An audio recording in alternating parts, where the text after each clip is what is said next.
فرض کیجئے اگر کسی وجہ سے آپ کو اس مجلس میں شریک نہ کیا جاتا تو آپ اس گروہ میں سب سے زیادہ کس کو خلافت کا اہل سمجھتے؟ حضرت علی رضی اللہ عنہ نے جواب دیا عثمان کو۔ اس کے بعد وہ حضرت عثمان رضی اللہ عنہ سے تنہائی میں ملے اور کہا، آپ کہتے ہیں کہ میں بنو عبد مناف کا سردار اور رسول اللہ صلی اللہ علیہ وآلہ وسلم کا داماد اور برادر امزاد ہوں، مجھے اسلام میں سبقت و فضیلت حاصل ہے، اس لیے خلافت کو مجھ سے کیسے روکا جا سکتا ہے؟ لیکن فرض کیجئے اگر آپ کو اس مجلس میں شامل نہ کیا جاتا اور آپ اس گروہ میں خلافت کا سب سے زیادہ مستحق کس کو قرار دیتے؟ حضرت عثمان رضی اللہ عنہ نے جواب دیا، علی کو۔ باقی ارکان شورا سے دو باقی پہلے گفتگو کر چکے تھے۔ ان حضرات سے انہوں نے یہ مطالبہ کیا تھا کہ شورا کے 3 ارکان باقی کے 3 ارکان کے حق میں خلافت سے دستبردار ہو جائے۔ حضرت سعد رضی اللہ عنہ اور حضرت زبیر رضی اللہ عنہ کو چونکہ خلافت کی برائے نام بھی امید نہیں تھی، اس لیے حضرت زبیر رضی اللہ عنہ نے اپنا حق حضرت علی رضی اللہ عنہ کے سپرد کر دیا اور حضرت سعد رضی اللہ عنہ حضرت عبد الرحمن رضی اللہ عنہ کے حق میں دستبردار ہو گئے، اور حضرت طلحہ رضی اللہ عنہ کا حق حضرت عثمان رضی اللہ عنہ کے لیے چھوڑ دیا گیا۔ لیکن حضرت عبد الرحمن رضی اللہ عنہ اپنا نام پہلے ہی امیدواروں کی فہرست سے قلم زد کر چکے تھے، اس لیے بات اب صرف حضرت علی رضی اللہ عنہ اور حضرت عثمان رضی اللہ عنہ کے درمیان رہ گئی تھی، اور ان دونوں میں سے کسی ایک کا انتخاب حضرت عبد الرحمن رضی اللہ عنہ کے اختیار میں تھا۔ حضرت ابن عوف رضی اللہ عنہ نے محسوس کیا کہ ان کے شانوں پر ایک بہت بڑی ذمہ داری کا بوجھ ہے، اور انہیں اللہ، اس کے دین اور مسلمانوں کے ایک اہم فرض سے عہدہ برا ہونے کے لیے اس مرحلے کو اس طرح طے کرنا ہے کہ اتحاد و یگانگی کا نور نفاق و انشقاق کی تمام تاریکیوں کو چھانٹ دے۔ چنانچہ انہوں نے رسول اللہ صلی اللہ علیہ وآلہ وسلم کے صحابہ اور ان عمرائے لشکر اور رؤسائے قوم سے ملاقاتیں کرنی شروع کی جو حج کے بعد مدینہ آئے تھے۔ وہ ایک ایک اور دو دو کر کے لوگوں سے ملتے، کبھی ایک ساتھ، کبھی الگ الگ، کبھی علانیہ، کبھی چھپ کر، اور اس مسئلے میں ان کی رائے معلوم کرتے تاکہ ان دونوں میں جو بہتر ہو امارت اس کے سپرد کر دیں۔ انہوں نے دیکھا کہ واضح اکثریت حضرت عثمان رضی اللہ عنہ کے حق میں ہے، اس کے باوجود ایک ایسی رائے کا اعلان عام مناسب نہ تھا جس پر حضرت علی رضی اللہ عنہ کے معاونین انہیں ہدف اعتراض بنا لیتے، بلکہ اپنے بھانجے مصور بن مخرمہ کے گھر گئے۔ یہ اس رات کا ذکر ہے جو انتخاب خلافت کے لیے حضرت عمر رضی اللہ عنہ کی مقرر کردہ مدت کی آخری رات تھی، اور اس کا بھی بیشتر حصہ گزر چکا تھا۔ حضرت ابن عوف رضی اللہ عنہ نے مصور کو سوتے سے جگایا اور کہا، حضرت علی اور حضرت عثمان رضی اللہ عنہم کو بلا لائیں۔ جب یہ دونوں حضرات تشریف لے آئے تو حضرت عبد الرحمن نے ان سے کہا، میں نے لوگوں سے پوچھا لیکن انہیں آپ دونوں میں سے کسی کے ساتھ بھی انصاف نہیں کرتے پایا۔ اس کے بعد ان دونوں بزرگوں سے عہد لیا کہ جسے امیر منتخب کیا جائے گا وہ عدل اختیار کرے گا، اور جس پر امیر مقرر کیا جائے گا وہ اس کی اطاعت کرے گا۔ صبح لوگوں میں الصلاۃ جامعہ کی منادی کرا دینے کے بعد حضرت عبد الرحمن رضی اللہ عنہ ان دونوں بزرگوں کو لے کر مسجد میں گئے۔ مسجد لوگوں سے کھچا کھچ بھری تھی۔ حضرت عبد الرحمن رضی اللہ عنہ ممبر پر چڑھے اور ایک طویل دعا کے بعد کہا، حضرات، دوسرے شہروں کے لوگ چاہتے ہیں کہ اپنے گھر جانے سے پہلے یہ معلوم کر لیں کہ ہمارا امیر کون ہے۔ حضرت سعید بن زید رضی اللہ عنہ نے کہا، ہم آپ کو امارت کا اہل سمجھتے ہیں۔ حضرت عبد الرحمن رضی اللہ عنہ نے فرمایا، میرے سوا کسی اور کا نام لو۔ حضرت عمار بن یاسر رضی اللہ عنہ اور حضرت مقداد بن عمرو رضی اللہ عنہ نے حضرت علی رضی اللہ عنہ کا نام پیش کیا، اور حضرت عبداللہ بن ابی سرح رضی اللہ عنہ اور عبداللہ بن ابی ربیعہ رضی اللہ عنہ نے حضرت عثمان کا۔ فریقین کا اختلاف حضرت عمار رضی اللہ عنہ اور حضرت ابی سرح کے درمیان تیز کلامی تک پہنچ گیا۔ اس وقت حضرت سعد بن ابی وقاص رضی اللہ عنہ نے چیخ کر کہا، عبد الرحمن، اس سے پہلے کہ لوگ فتنے میں مبتلا ہوں تم اپنے کام سے فارغ ہو جاؤ۔ حضرت عبد الرحمن رضی اللہ عنہ نے کہا، میں نے غور و فکر بھی کیا ہے اور مشورہ بھی، اس لیے آپ لوگوں کے دل میں میری طرف سے کسی قسم کی بدگمانی کو راہ نہیں ملنی چاہیے۔ اس کے بعد انہوں نے حضرت علی رضی اللہ عنہ کو بلایا اور ان کا ہاتھ پکڑ کے کہا، اگر آپ سے بیعت کر لی جائے تو کیا آپ کتاب اللہ، سنت رسول اور شیخین حضرت ابو بکر اور حضرت عمر کی روش پر چلیں گے؟ حضرت علی رضی اللہ عنہ نے فرمایا، مجھے امید ہے کہ میں اپنے علم اور اپنی طاقت کے مطابق عمل کروں گا۔ حضرت عبد الرحمن رضی اللہ عنہ نے ان کا ہاتھ چھوڑ کے حضرت عثمان رضی اللہ عنہ کو بلایا اور ان کا ہاتھ اپنے ہاتھ میں لے کر کہا، اگر آپ سے بیعت کر لی جائے تو کیا آپ کتاب اللہ، سنت رسول اللہ صلی اللہ علیہ وآلہ وسلم اور شیخین حضرت ابو بکر اور حضرت عمر رضی اللہ عنہم کی روش پر چلیں گے؟ حضرت عثمان رضی اللہ عنہ نے فرمایا، خدا کی قسم ہاں۔ حضرت عبد الرحمن نے اپنا سر مسجد کی چھت کی طرف اٹھایا۔ حضرت عثمان رضی اللہ عنہ کا ہاتھ ان کے ہاتھ میں تھا۔ انہوں نے 3 بار کہا، یا اللہ، میں سنتا ہوں اور گواہی دیتا ہوں۔ اس کے بعد کہا، بار الہ، خلافت کا جو اختیار میرے ہاتھ میں تھا وہ میں عثمان کو دیتا ہوں۔ یہ کہہ کر ان کی بیعت کر لی اور تمام حاضرین بیعت کے لیے ٹوٹ پڑے۔ حضرت عثمان بن عفان رضی اللہ عنہ کے انتخاب اور بیعت کے سلسلے میں حضرت علی رضی اللہ عنہ نے کیا موقف اختیار کیا، اس باب میں روایات مختلف ہیں۔ ابن سعد رضی اللہ عنہ نے سندن روایت کی ہے کہ حضرت عثمان رضی اللہ عنہ کی سب سے پہلے بیعت حضرت عبد الرحمن بن عوف رضی اللہ عنہ نے کی اور ان کے بعد حضرت علی بن ابی طالب رضی اللہ عنہ نے کی۔ پھر ایک اور سند سے بیان ہے کہ حضرت عثمان رضی اللہ عنہ کی سب سے پہلی بیعت حضرت علی رضی اللہ عنہ نے فرمائی اور ان کے بعد اور لوگوں نے۔ ابن کثیر کی روایت ہے کہ حضرت عبد الرحمن بن عوف رضی اللہ عنہ منبر پر اس جگہ بیٹھے جہاں رسول اللہ صلی اللہ علیہ وآلہ وسلم جلوہ افروز ہوتے تھے، اور حضرت عثمان رضی اللہ عنہ کو ان کے ہاتھ پر بیعت کرنے کے بعد دوسری سیڑھی پر بٹھا لیا۔ لوگ ان کے پاس آتے اور بیعت کرتے۔ سب سے پہلے حضرت علی بن ابی طالب رضی اللہ عنہ نے ان کی بیعت فرمائی، اور کہا جاتا ہے کہ سب سے اخیر میں علامہ طبری نے 2 روایتیں درج کی ہیں، جن میں سے ایک تو ان روایات سے قریب ہے اور دوسری ان سے بالکل مختلف۔ پہلی روایت کہتی ہے کہ جب عبد الرحمن رضی اللہ عنہ نے حضرت عثمان رضی اللہ عنہ کی بیعت کر لی اور لوگ بیعت کے لیے بڑھے تو حضرت علی رضی اللہ عنہ نے توقف فرمایا۔ اس پر حضرت عبد الرحمن رضی اللہ عنہ نے یہ آیت پڑھی، جس کا ترجمہ ہے، جو شخص اپنے اقرار کو توڑے گا اس کا گناہ اسی پر ہوگا، اور جو اپنے عہد کو پورا کرے گا اللہ تعالیٰ عنقریب اسے بڑا اجر دے گا۔ حضرت عبد الرحمن نے ان کا ہاتھ چھوڑ کے حضرت عثمان رضی اللہ عنہ کو بلایا اور ان کا ہاتھ اپنے ہاتھ میں لے کر کہا، اگر آپ سے بیعت کر لی جائے تو کیا آپ کتاب اللہ، سنت رسول اللہ اور شیخین حضرت ابو بکر اور حضرت عمر رضی اللہ عنہم کی روش پر چلیں گے؟ حضرت عثمان رضی اللہ عنہ نے فرمایا۔ یہ سن کر حضرت علی رضی اللہ عنہ پلٹے اور مجمع کو چیرتے پھاڑتے آگے بڑھے، یہاں تک کہ بیعت کر لی۔ وہ اس وقت فرما رہے تھے، فریب اور کیسا فریب۔ ناظرین، آگے بڑھنے سے پہلے کامنٹ سیکشن میں ہمیں اپنی آراء سے ضرور آگاہ کیجیے گا کہ آپ کو ہماری یہ سیریز کیسی لگ رہی ہے۔ آئندہ آنے والی اقساط سے باخبر رہنے کے لیے ہمارے چینل کو سبسکرائب کر لیں اور ساتھ موجود بیل آئیکن کو ضرور کلک کر لیں۔ شکریہ۔ علامہ طبری حضرت علی رضی اللہ عنہ کے قول فریب کی توضیح یہ کرتے ہیں کہ شورا کے دنوں میں حضرت عمرو بن عاص رضی اللہ عنہ حضرت علی رضی اللہ عنہ سے ملے اور کہا، عبد الرحمن ایک چست و چالاک آدمی ہے، آپ ان کے سامنے اپنے قطعی ارادے کا اظہار کریں تو یہ سمجھ کر کریں کہ وہ آپ کے مقابلے میں عثمان سے زیادہ خلوص رکھتے ہیں۔ البتہ کوشش و طاقت سے مقصد حاصل ہو سکتا ہے، کیونکہ انہیں آپ سے زیادہ عثمان سے رغبت ہے۔ اس کے بعد وہ حضرت عثمان رضی اللہ عنہ سے ملے اور ان سے کہا،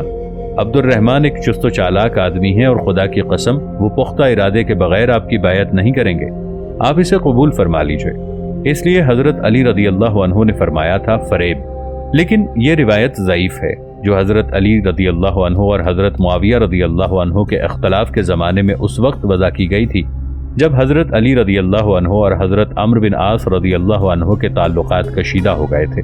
کیونکہ حضرت عبد الرحمن رضی اللہ عنہ نے اہل مدینہ اور دوسرے لوگوں سے مشورے کے بعد حضرت عثمان رضی اللہ عنہ کو خلیفہ منتخب کیا تھا۔ لیکن دوسری روایت کہتی ہے کہ جب حضرت عبد الرحمن رضی اللہ عنہ نے حضرت عثمان رضی اللہ عنہ کی بیعت کی تو حضرت علی رضی اللہ عنہ نے ان سے فرمایا، تم نے زمانے کی چال چلی ہے اور یہ پہلا دن نہیں ہے کہ تم نے ہمیں گرانے کی کوشش کی ہو۔ اچھا، ہم صبر کرتے ہیں اور سارا معاملہ اللہ پر چھوڑتے ہیں۔ اللہ کی قسم تم نے عثمان کو اس لیے خلیفہ بنایا ہے کہ خلافت تمہارے پاس لوٹ آئے، اور اللہ کی ہر دن نئی شان ہے۔ حضرت عبد الرحمن رضی اللہ عنہ نے اس کے جواب میں کہا، علی اپنے دل میں کسی بدگمانی کو راہ نہ پانے دو، میں نے خود بھی سوچا ہے اور لوگوں سے بھی مشورہ کیا ہے، وہ عثمان ہی کے حق میں ہیں۔ حضرت علی رضی اللہ عنہ وہاں سے چلے آئے، ان کی زبان پر اس وقت یہ الفاظ تھے، ہونے والی بات ہو کر رہے گی۔ ابن کثیر طبری کی ان دونوں روایتوں کو تسلیم نہیں کرتے اور کہتے ہیں، ابن جریر کی طرح بہت سے مورخین مجہول الحال لوگوں سے روایت کرتے ہیں کہ حضرت علی رضی اللہ عنہ نے حضرت عبد الرحمن رضی اللہ عنہ سے فرمایا، تم نے مجھ سے فریب کیا اور عثمان کو اس لیے امیر بنایا کہ وہ تمہارے برادر نسبتی ہیں اور اپنے ہر معاملے میں روزانہ تم سے مشورہ کرتے ہیں۔ اور کہا جاتا ہے کہ حضرت علی رضی اللہ عنہ نے توقف و تکلف کیا، یہاں تک کہ حضرت عبد الرحمن رضی اللہ عنہ نے ان کے سامنے یہ آیت پڑھی، فَمَن نَكُثَ فَإِنَّمَا يَنكُثُ عَلَى نَفْسِهِ، یہ اور اس کے علاوہ وہ تمام روایتیں جو صحہ کی مرویات کے خلاف ہیں مردود ہیں، قولن بھی اور فعلن بھی، واللہ عالم۔ آپ نے ان روایتوں کا باہمی اختلاف دیکھا، لیکن یہ سب کی سب اس امر کی شہادت دیتی ہیں کہ قریش نبوت اور خلافت دونوں کا بنو ہاشم میں جمع ہونا پسند نہیں کرتے تھے۔ حضرت علی رضی اللہ عنہ سے منسوب کیا جاتا ہے کہ انہوں نے حضرت عثمان رضی اللہ عنہ کی بیعت کے بعد فرمایا، لوگ قریش کی طرف دیکھتے ہیں اور قریش اپنے خاندان کی طرف دیکھ کر کہتے ہیں کہ اگر بنو ہاشم تم پر امیر ہو گئے تو پھر تم ان کے اثر سے قیامت تک آزاد نہ ہو سکو گے، لیکن جو منصب بنو ہاشم کے علاوہ قریش کے دوسرے قبائل میں ہوگا وہ باری باری ہر قبیلے کو حاصل ہوتا رہے گا۔ اور یہ قول چاہے اس کی نسبت حضرت علی رضی اللہ عنہ کی طرف صحیح ہو یا غلط، اس عہد کے واقعات کی مکمل ترجمانی کرتا ہے، اس لیے کہ حضرت علی رضی اللہ عنہ سب سے بڑے عالم تھے اور اپنے فیصلوں میں حق و انصاف کا پورا لحاظ رکھتے تھے۔ اس کے باوجود قریش کا حضرت علی رضی اللہ عنہ سے گریز کرنا ان کی اس خواہش پر دلالت کرتا ہے کہ مسلمانوں کی عمارت قریش کے درمیان گردش کرتی رہے اور اہل بیت کا ورثہ نہ بن جائے۔ جس طرح نظام ملوکیت میں تخت و تاج متوارث ہوتے ہیں، شاید حضرت علی رضی اللہ عنہ کی بیعت کر لی جاتی اگر قریش میں یہ احساس جڑ نہ پکڑ گیا ہوتا۔ حضرت ابو بکر رضی اللہ عنہ نے اسلامی سلطنت کی جو بساط بچھائی تھی وہ عہد فاروقی میں مشرق حدود چین سے لے کر مغرب میں برقہ سے آگے تک اور شمال میں بحر قزوین سے لے کر جنوب میں بلاد نوبہ تک وسیع ہو گئی۔ ایران، عراق، شام اور مصر کو اس سلطنت نے اپنی آغوش میں لے لیا اور تمام بلاد عرب اس میں سما گئے۔ چنانچہ ان محرکات و عوامل کے فعل و اثر نے جو ان اقوام میں سے ہر قوم کے ساتھ الگ الگ مخصوص تھے، بعد کو عالمی تہذیب کا رخ متعین کرنے میں بڑے دورس اثرات چھوڑے۔ ان محرکات و عوامل کا فعل و اثر چونکہ فطری تھا، اس لیے امیر المؤمنین اور ان کے سوا کسی دوسرے کے امکان میں نہیں تھا کہ وہ ان کے اثرات کو مٹا دیتا یا ان نتائج کو بدل دیتا جو ان سے مترتب ہوئے تھے۔ یہ قومیں جب اسلامی سلطنت کے پرچم تلے آئی ہیں تو اپنے اجزائے ترکیبی کے اعتبار سے آپس میں بے حد مختلف تھیں، جس کی وجہ یہ تھی کہ ان میں سے ہر قوم باقی تمام قوموں سے زبان، نسل، عقیدے، تہذیب اور اجتماعی و اقتصادی حیت میں الگ تھی۔ یہ صحیح ہے کہ عرب قبائل صحرائے سماوہ میں عراق و شام کی سرحدوں پر آباد تھے اور ان قبائل نے ہیرا و غسان کی حکومتیں قائم کی تھیں، لیکن شام اور عراق کے اصل باشندے نسلاً غیر عرب تھے اور عربی کے سوا دوسری زبانیں بولتے تھے۔ رہے ایران اور مصر، سو ان کا عربوں سے کوئی نسلی اور لسانی تعلق نہ تھا۔ ایرانیوں کے عقائد اہل شام اور مصریوں کے عقائد سے مختلف تھے، اور اہل عراق رومی نصرانیت اور ایرانی مجوسیت میں بٹے ہوئے تھے۔ ان میں سے ہر قوم کی زندگی اور اس کا تہذیب رنگ و روغن دوسرے قوموں کی زندگی اور ان کے تہذیبی رنگ و روغن سے بالکل مختلف تھا۔ یہ تمام قومیں اپنے اس باہمی تفاوت اور اختلاف کے باوجود محض 10 سال کے مختصر سی مدت میں سلطنت کے دائرہ وحدت میں جمع ہو گئیں، لیکن جو قوت قوموں کو مغلوب کر کے انہیں کسی سیاسی اقتدار کے سائے میں جمع کر دیتی ہے، وہ اس تفاوت کو دور نہیں کر سکتی جو اجزائے ترکیبی کے لحاظ سے ان قوموں کے درمیان ہوتا ہے۔ صرف تدریجی ترقی ہی جو قوموں کو ان کی صدیوں اور قرنوں کی کسی ایک حالت میں قائم رہنے کے بعد اس حال سے ہٹا سکتی ہے، تو پھر یہ تبدیلی کس طرح ہوئی؟ عہد فاروقی میں وہ کس حد تک پہنچی اور اس کے بعد اس نے کون سا رخ اختیار کیا؟ اپنے حافظے میں ان گفتگوؤں کو تازہ کیجئے جو مورخین نے اپنی کتابوں میں درج کی ہیں اور لکھا ہے کہ وہ ایک طرف ایران کی جنگ میں سفرائے اسلام اور کسرا یزدگرد اور اس کے سپہ سالار رستم کے درمیان ہوئی تھی، اور دوسری طرف یرموک کی جنگ میں خالد بن ولید رضی اللہ عنہ اور رومی سپہ سالار جارج کے درمیان۔ اس سے پہلے بھی اس قسم کی گفتگویں شہنشاہ حبش نجاشی اور ان مسلمانوں کے درمیان ہو چکی تھیں جو ہجرت کر کے اس کے ملک میں گئے تھے۔ ان تمام گفتگوؤں کا مرکزی نقطہ اور دائرہ یہ تھا کہ عرب اپنے قومی رشتوں کی بوسیدگی کے سبب ذلیل و کمزور تھے، جن کی قسمت پر دوسری قومیں حکومت کرتی تھیں، فقیر و محتاج تھے جنہیں زندگی کی راہ میں جان ہار کوششیں کرنا پڑتی تھیں۔ لیکن جب اللہ تعالیٰ نے اپنے رسول صلی اللہ علیہ وآلہ وسلم کو اسلام کی نعمت سے سرفراز فرما کر ان میں مبعوث کیا تو وہ متحد ہو گئے، ان کی فاقہ زدگی شکم سیری سے بدل گئی اور وہ ذلت کے بعد عزت سے نوازے گئے۔ اس میں شک نہیں کہ اس قسم کی جو گفتگویں ہوئیں، اگر ان کا وہ مقصد نہیں تھا جو مورخین نے بیان کیا ہے، تو دوسرا مقصد بھی پہلے مقصد سے کوئی بنیادی اختلاف نہیں رکھتا۔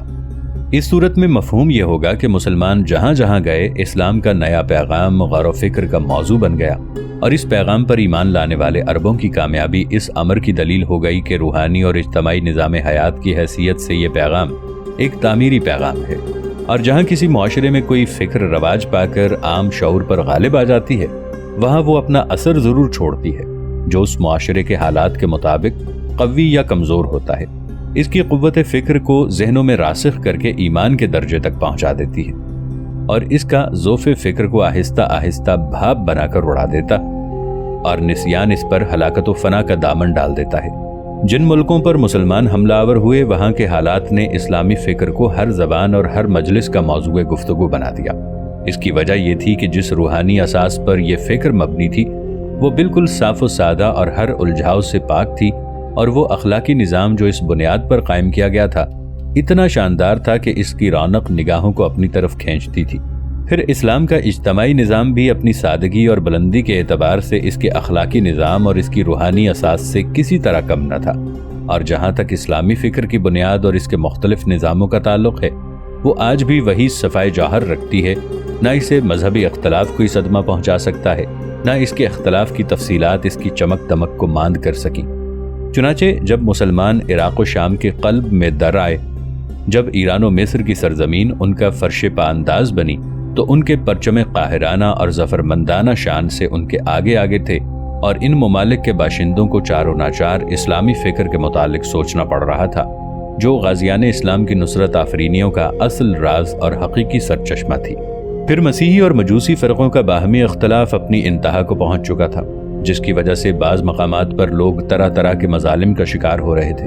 یہ مظالم ایک فریق کے عقیدے کو ڈگمگا کر اسے اپنی راہ سے بھٹکا رہے تھے، اور دوسرے فریق کے مذہبی تعصب کو بھڑکا کر اس میں اپنے عقیدے کے لیے زیادہ سے زیادہ قربانی کا جذبہ تیز کر رہے تھے۔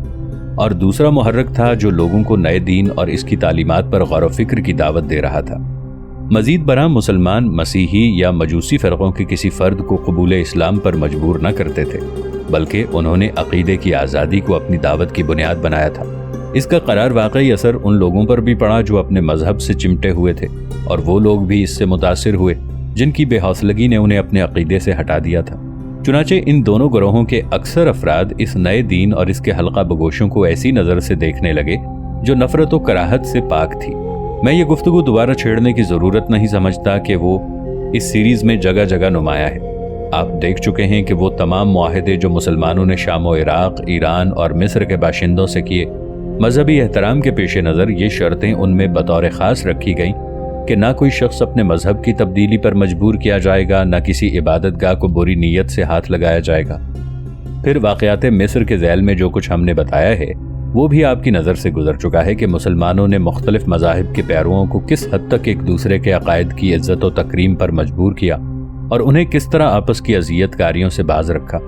ان حالات میں بالکل فطری تھا کہ مفتوحہ ممالک کے باشندے نئے دین اور اس کی اطاعت کیشوں کو قدر و منزلت کی نظر سے دیکھتے، اور ان فاتحین کی تعظیم و تکریم کرتے جنہوں نے عدل و مساوات پر اپنی حکومت کی بنیاد رکھی تھی۔ بیعت کے بعد حضرت عثمان رضی اللہ عنہ مسجد کے ایک گوشے میں بیٹھے اور حضرت عبید اللہ بن عمر رضی اللہ عنہ کو قید خانے سے بلایا تاکہ ہرمزان، جفینہ اور ابو لولو کی بیٹی کے قتل کے بارے میں فیصلہ کریں، جنہیں حضرت عبید اللہ بن عمر رضی اللہ عنہ نے اپنے اس یقین کے تحت تلوار کے گھاٹ اتار دیا تھا کہ ان لوگوں کی سازش نے ان کے والد کی جان لی ہے۔ حضرت عبید اللہ رضی اللہ عنہ کو حضرت عثمان رضی اللہ عنہ کے سامنے پیش کیا گیا تو امیر المؤمنین رضی اللہ عنہ نے مہاجرین و انصار کی ایک جماعت سے مخاطب ہو کر پوچھا، مجھے اس شخص کے بارے میں رائے دو جس نے اسلام میں رخنہ ڈالا ہے۔ حضرت علی بن ابی طالب رضی اللہ عنہ نے فرمایا، اسے چھوڑنا انصاف سے بعید ہے، میری رائے میں اس کو قتل کرا دینا چاہیے۔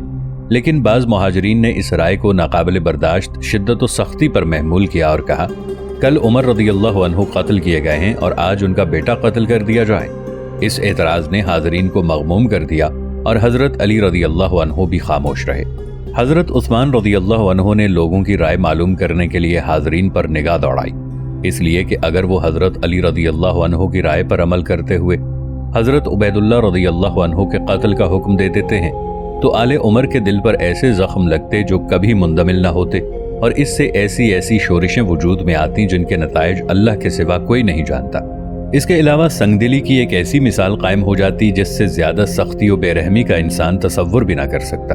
لیکن حضرت عثمان رضی اللہ عنہ کے مزاج میں نرمی تھی جو اس قسم کی سنگ دلی سے انہیں دور رکھتی تھی، اس لیے انہوں نے چاہا کہ حاضرین میں سے کوئی شخص اس نازک صورتحال سے عہدہ برا ہونے کی کوئی راہ نکالے۔ حضرت عمرو بن عاص رضی اللہ عنہ اس مجلس میں موجود تھے۔ انہوں نے کہا، اللہ نے آپ کو اس سے معاف رکھا ہے۔ یہ اس وقت کی بات ہے جب آپ مسلمانوں کے امیر نہیں تھے، اور چونکہ یہ واقعہ آپ کے عہد خلافت میں نہیں ہوا، اس لیے آپ پر اس کی کوئی ذمہ داری عائد نہیں ہوتی۔ حضرت عثمان رضی اللہ عنہ نے ابن عاص رضی اللہ عنہ کے اس قول میں منطق پائی، اس لیے ان کی رائے سے مطمئن نہیں ہوئے اور بہتر یہی سمجھا کہ خون بہا ادا کر دیا جائے۔ چنانچہ فرمایا، میں ان مقتولین کا ولی ہوں، اس لیے خون بہا مقرر کر کے اپنے مال سے ادا کروں گا۔ حق یہ ہے کہ حضرت عبید اللہ رضی اللہ عنہ کے قتل کا فتویٰ سنگ دلانہ تھا، جس میں عدل کا پہلو مشتبہ رہتا تھا۔ فرض کیجئے حضرت عبید اللہ بن عمر رضی اللہ عنہ اپنے اس یقین میں کہ ہرمزان و جفینہ نے ان کے والد محترم کے خلاف ابو لولو سے سازش کی ہے، راہ ثواب سے ہٹ گئے تھے، پھر بھی ان کے پاس شبے کا عذر تھا، اور یہ عذر انہیں حد قتل سے محفوظ رکھنے اور ان کی سزا کو ہلکا کرنے کے لیے کافی تھا۔ اور بہت ممکن تھا کہ اگر حضرت عثمان رضی اللہ عنہ پوری دقت نظر کے ساتھ تحقیق و تفتیش فرماتے تو ساز کے سارے تار و پود بکھر جاتے، اور ایک ایسا ثبوت فراہم ہو جاتا جس کے بعد اس مسئلے میں کسی قسم کے شبے کی گنجائش باقی نہ رہتی۔ چنانچہ حضرت عبد الرحمن بن ابی بکر رضی اللہ عنہ اور حضرت عبد الرحمن بن عوف رضی اللہ عنہ کی شہادتوں کو اگر ہرمزان اور جفینہ کے خلاف مکمل ثبوت بھی نہ مانا جائے تو بھی وہ حضرت عبید اللہ بن عمر رضی اللہ عنہ کو اس اقدام پر مجبور کرنے کے لیے کافی تھیں، اور ان سے ثابت ہوتا ہے کہ جس خنجر سے حضرت عمر رضی اللہ عنہ کو شہید کیا گیا وہ سرگوشی کرتے وقت سازش کرنے والوں کے ہاتھ میں تھا۔ شاید حضرت عثمان رضی اللہ عنہ نے یہ سمجھ کر اس معاملے کی تفتیش کرنی مناسب نہ سمجھی کہ اس سے ایرانیوں کے جذبات بڑھک اٹھیں گے اور ان کے اور عربوں کے درمیان کینہ و دشمنی میں اضافہ ہو جائے گا، اس لیے انہوں نے مقتولوں کا خون بہا اپنی جیب سے ادا کرا دیا، اور ساتھ ہی زیاد بن لبید البیاضی کو یہ حکم بھی دیا کہ وہ حضرت عبید اللہ بن عمر رضی اللہ عنہ پر تعریض نہ کرے۔ اس طرح وہ فتنہ سو گیا جس کا بیدار ہونا کوئی اچھی بات نہ تھی، اور مسلمان سلطنت کے مختلف گوشوں میں واپس ہو کر پھر وہی زندگی بسر کرنے لگے جو وہ حضرت عمر رضی اللہ عنہ کی وفات سے قبل بسر کرتے تھے۔ ابو لولو نے خودکشی کر لی اور ہرمزان و جفینہ قتل کر دیے گئے۔ حضرت عثمان رضی اللہ عنہ نے مقتولوں کا خون بہا اپنی جیب سے ادا کر دیا، اور حضرت عبید اللہ بن عمر رضی اللہ عنہ کے اس فعل پر غور و فکر کی ممانعت فرما دی۔ ان سب چیزوں نے مل کر حضرت عمر رضی اللہ عنہ کے قتل پر ایک ایسا پردہ ڈال دیا جو آج تک پڑا ہوا ہے، اور مورخین آج بھی اسے چھیڑنے سے گریز کرتے ہیں، اور قسم بحق کہ مجھے اس کی کوئی وجہ نظر نہیں آتی۔ حضرت عبد الرحمن بن عوف رضی اللہ عنہ اور حضرت عبد الرحمن بن ابی بکر رضی اللہ عنہ کی شہادتیں حضرت عبید اللہ بن عمر رضی اللہ عنہ اور ان کی ہمشیرہ ام المؤمنین حضرت حفصہ رضی اللہ عنہا کے اس یقین کو جائز ثابت کرتی ہیں کہ ان اجمیوں نے ان کے والد محترم کے خلاف سازش کی تھی، اور فیروز و ہرمزان کی طرف سے ان کی اس سازش کے لیے یہ عذر پیش کیا جا سکتا ہے کہ مسلمانوں نے ان کا ملک فتح اور ان کے شہنشاہ کو ایک ایسے فرار پر مجبور کیا تھا جس کا انجام نہایت ذلیل اور بدترین صورت میں ظاہر ہوا۔ اپنے وطن کی اس ذلت و شکست پر ان کے دل بڑھ گئے تو انہوں نے ازراہ انتقام جوئی سازش کی، اور حضرت عمر رضی اللہ عنہ ان کی اس سازش کا شکار ہو گئے، جس میں تعجب کی کوئی بات نہیں، بلکہ حیرت تو ان لوگوں پر ہونی چاہیے جو یہ سمجھتے ہیں کہ فیروز نے حضرت عمر رضی اللہ عنہ کو اس لیے شہید کیا کہ امیر المؤمنین رضی اللہ عنہ نے خراج میں کمی نہ کر کے اس کے ساتھ انصاف نہیں کیا، حالانکہ خراج کی زیادتی کی دوبارہ شکایت لے کر آنا اس کے لیے کوئی دشوار بات نہ تھی۔ اگرچہ وقت کی نزاکت کے لحاظ سے حضرت عثمان رضی اللہ عنہ سازش پر پردہ ڈالنے کے لیے مجبور ہو گئے تھے، لیکن مورخین پر تو ایسی کوئی پابندی بھی نہ تھی۔ ایرانیوں نے اسلام قبول کر لیا تھا، اسلام نے ان کو اور انہوں نے اسلام کو عزت دی تھی، اور اس باب میں ان کی بھی وہی حیثیت تھی جو ان کے علاوہ دوسری مسلمان ہونے والی قوموں کی تھی۔ اس لیے ہر مورخ کا فرض تھا اور ہے کہ وہ ایک ایسے مسئلے پر اپنی رائے کا اظہار کرے جو تاریخ کی ملکیت ہو جانے کی بنا پر واجب التوضیح ہو گیا ہے۔ اس لیے میں نے اس مسئلے میں اپنی رائے ظاہر کی ہے، اور اس یقین کے ساتھ یہ رائے ان سے بہت سے واقعات کی وضاحت بھی کرتی ہے جو بعد کو عرب و ایران کے درمیان پیش آئے۔ جناب عباس محمود العقاد نے اپنی کتاب عبقریہ عمر میں یہی رائے ظاہر کی ہے۔ وہ فرماتے ہیں، حضرت عمر رضی اللہ عنہ اللہ ان کو اپنی رحمت سے نوازے، اس میں کوئی شک نہیں کہ اسلامی حکومت کے دشمنوں کی سازش کا شکار ہوئے۔ خراج کا قصہ تو محض ایک پردہ تھا جو مدینہ اور دوسرے ملکوں کے سازشیوں نے اس قصاص سے بچنے کے لیے ڈالا تھا، جس کی سزا انہیں اس سازش یا اس سازش کے اسباب و محرکات کے انکشاف پر بھگتنا پڑتی۔ یہ مسئلہ صراحت کے لائق سب سے زیادہ اس لیے ہے کہ اس کا تعلق امیر المؤمنین حضرت عمر بن خطاب رضی اللہ عنہ کی ذات سے ہے، اور یہ وہ گرامی قدر وجود ہے جس کا نام تاریخ میں یادگار رہا ہے اور ہمیشہ یادگار رہے گا کہ اس نے انصاف، بے لوثی، دانائی، اصابت رائے اور صدق نیت کی ایک زندہ جاوید مثال قائم کی۔ وہ اللہ اور اس کے دین کے لیے وقف ہو گیا، اور اللہ نے اس کے ذریعے اسلام کو ایسی عزت بخشی کہ اس کا پرچم دنیا کے گوشے گوشے میں لہرانے لگا۔ جب حضرت عمر رضی اللہ عنہ کی شہادت کا ذکر کیا گیا تو حضرت عبداللہ ابن مسعود رضی اللہ عنہ رو پڑے اور فرمایا، عمر اسلام کا ایک مستحکم قلعہ تھا جس میں لوگ داخل تو ہو جاتے تھے مگر نکلتے نہیں تھے، لیکن جب ان کی وفات ہو گئی تو قلعے کی دیوار میں شگاف پڑ گیا اور لوگ اسلام سے خارج ہونے لگے۔ حضرت حذیفہ رضی اللہ عنہ سے منقول ہے کہ انہوں نے فرمایا، عمر رضی اللہ عنہ کے زمانے میں اسلام ایک آنے والے شخص سے مشابہ تھا جو برابر قریب ہوتا جائے، لیکن جب وہ شہید کر دیے گئے تو پیچھے ہٹنے والے کی مثال ہو گیا جو برابر پیچھے ہی ہٹتا چلا جائے۔ روایت ہے کہ حضرت ابو عبیدہ رضی اللہ عنہ بن الجراح نے جب وہ قوت و چستی کی ابتدائی منزلوں میں تھے فرمایا، اگر عمر رضی اللہ عنہ وفات پا گئے تو اسلام غلام ہو جائے گا، میں پسند نہیں کرتا کہ ان کے بعد میں اس دنیا میں زندہ رہوں، اگر تم زندہ رہے تو جو کچھ میں کہتا ہوں وہ اپنی آنکھوں سے دیکھ لو گے۔ عمر رضی اللہ عنہ کے بعد اگر کوئی والی بنایا گیا اور اس نے باز پرس میں حضرت عمر رضی اللہ عنہ کی سی شدت اختیار کی تو لوگ اس کی اطاعت نہیں کریں گے، اس کی شدت ان سے برداشت نہیں ہوگی، اور اگر اس نے کمزوری اختیار کی تو لوگ اسے قتل کر ڈالیں گے۔ حضرت ابن مسعود رضی اللہ عنہ، حضرت حذیفہ رضی اللہ عنہ اور حضرت ابو عبیدہ رضی اللہ عنہ نے جو کچھ فرمایا انہی صفات کے متعلق فرمایا جن سے حضرت عمر رضی اللہ عنہ حقیقتاً متصف تھے، اور انہی خوبیوں کا اجتماع تھا جن کی وجہ سے مسلمان ان کی ایسی باتیں اٹھاتے تھے جو کسی دوسرے کی نہ اٹھا سکتے تھے، اور انہی کی بنا پر پرستاران اسلام ان کے وفات پر اتنے مغموم ہوئے گویا اس دن سے پہلے ان پر کوئی مصیبت آئی ہی نہ تھی، اور وہ مغموم کیوں نہ ہوتے۔ جب حضرت عمر رضی اللہ عنہ مسند خلافت پر بیٹھے ہیں تو مسلمان فقیر تھے، لیکن اس کے بعد اللہ نے ان کو غنی کر دیا۔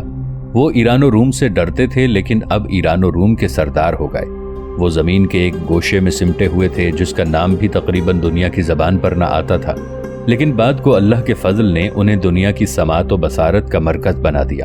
یہ سب کچھ تھا مگر حضرت عمر رضی اللہ عنہ وہی رہے جو تھے، نہ ان کے ظاہر میں فرق آیا نہ باطن میں کوئی تبدیلی پیدا ہوئی۔ انہوں نے اپنی ذات اور اپنے عزیز و اقارب کے لیے کبھی دولت و عزت کی فکر نہ کی، بلکہ مسلمانوں کی عمارت کو ایک بوجھ سمجھا جو قضاء و قدر نے ان کے کندھوں پر ڈال دیا تھا۔ چنانچہ وہ ہمیشہ یہی کوشش کرتے رہے کہ ان کا دامن عمارت صرف اوروں کے ہی نہیں بلکہ اپنے ضمیر کے بھی کسی شبے سے داغدار نہ ہونے پائے، اور وہ اپنے زمانہ خلافت میں ہر حقدار کو اس کا حق پہنچا دیں۔ یہی وجہ تھی کہ اللہ نے اسلام کو عزت دی اور اپنے نیک بندوں کو زمین کا وارث بنا دیا۔ اللہ تعالی حضرت عمر رضی اللہ عنہ کو اپنی رحمت سے نوازے اور ان سے راضی ہو، بے شک وہ اللہ کے صاحب ایمان بندوں میں سے تھے۔